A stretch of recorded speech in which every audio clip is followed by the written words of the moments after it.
तीन बातें आरंभ से देखें कि हमारे जीवन में आ रही हैं कि नहीं।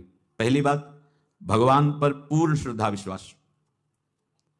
अनंत ब्रह्मांडों के स्वामी हैं, काल भी उनके अधीन है। डरना क्यों भाई? किस बात का डर लगना है? अगर डर है, भय है, तो अभी श्रद्धा विश्वास स्वामी में नहीं है।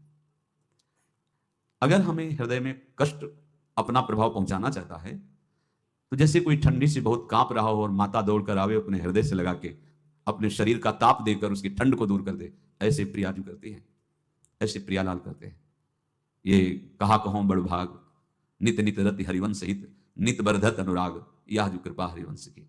ये आपनो भाग आपुन मुख, कहा तुझ श्री हरिवंश बल, हरिवंश भरोसे भय निडर, सो नित गर्जत हरिवंश बल। देखा है कष्टों की बौछार है, ऐसे जैसे ऊपर से वर्षा हो रही है, भगवान शेष फणों का छत्र, संवर्तक मेघ प्रलयनकारी वर्ष रहे, गिरिराज जी का छत्र। ऐसे भक्त को कृपा छत्र से हर समय सुरक्षित रखा जाता है। भक्त बनने के लिए कोई विशेष लायकात की आवश्यकता नहीं। मैं समस्त गुणों से हीन, पर मैं अपने प्रभु का, बस यही लायकात है। प्रभु की सिवा यदि आपका कोई अन्य आश्रय है तो आपको धोखा लगेगा। नहीं तो सच्ची कह रहे हैं, इसी जन्म में निहाल हो जाओगे। एक बात केवल स्वीकार करो कि प्रभु के सिवा मेरा कोई नहीं है, और है भी नहीं। स्वीकार कर लोगे तो तुम्हें अनुभव में आने लगेगा। हम प्रतिपल देखते हैं, प्रतिपल। वो केवल अपनापन चाहते, केवल अपनापन, कोई दूसरा नहीं होना चाहिए। बस कहां? बाहर तो देखो आप सब हमारे हो, अंदर से नहीं हो। अंदर से आप सब श्री जी के हो और हम आपके सेवक हैं। बाहर से आप गुरु मानो, जो भाव मानो वो आपको श्री जी जाने।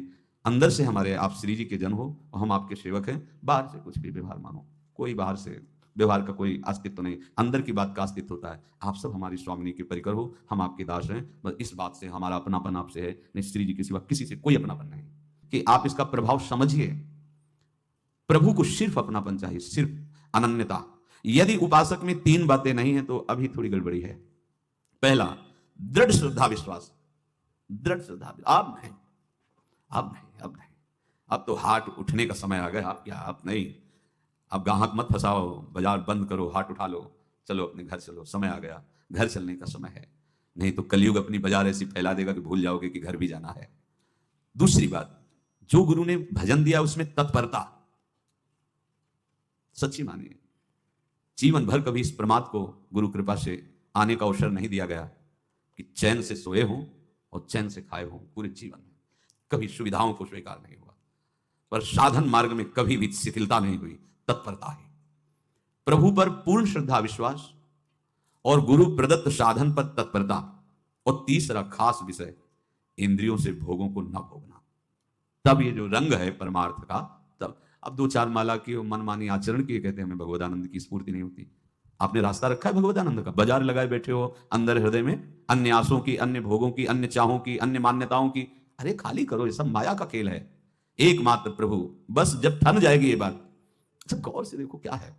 जब चलोगे तो क्या होगा, चलने की तो सोचो, उस दिन की सोचो जिस दिन चलना है, और किस दिन चलना है पता ही नहीं है।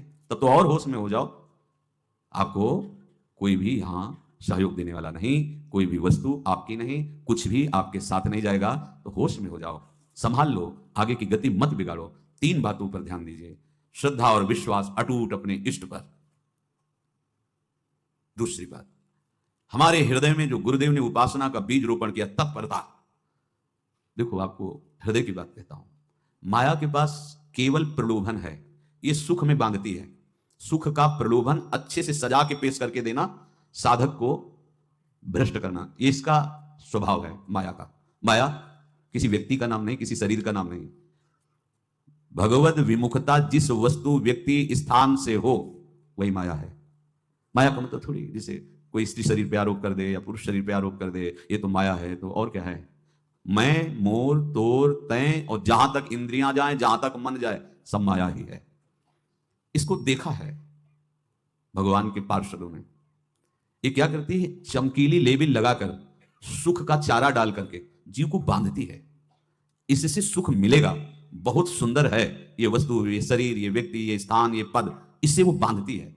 विवेक ऊपर के लेवल का तत्काल ऑपरेशन करता है, वो आंतरिक विषय पर दृष्टि डालता है तो सब खोखला निकलता है, बाहर निकल क्रॉस कर जाता है। वो विवेक, मोह भ्रम भागा, तब सब विषय विलास विरागा।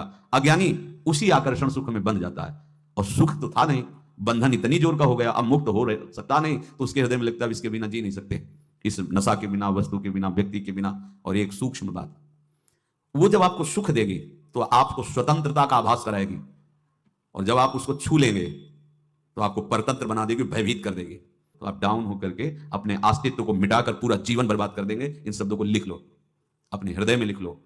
माया सुख में बांधती है नहीं उसके पास सुख। जिसे तुम सुख समझते हो वो सुख नहीं, बिल्कुल सुख नहीं। वो सुख की छाया है, तुम्हें समझ पड़ती नहीं है, गिरधर की माया है। उस सुख का बंधन, आप देखो कुछ भी क्रिया करते हो माया जनित, तो प्रलोभन होता है, सुख मिलेगा। और जिस समय सुख मिलने के लिए आप लालायित हुए, उस समय सुख भोगने की स्वतंत्रता आपको दे देगी। लो, आप समझ रहे हैं, स्वतंत्र स्वामी होकर सुख भोग रहे हैं? नहीं, आप भोग लिए ना, आप गुलामी उसकी सहो। अब तुम्हें वैराग्य हो रहा कि मैं नहीं भोगूंगा, तो उसकी दृष्टि बदलेगी। समझ रहे हो? अब आप अपने आप को पूरे शरणागत कर दिए, हर तरह से तुम्हें बांध करके भगवत विमुख करके नष्ट कर देगी। ये बात अच्छे से समझ लो, अच्छे से।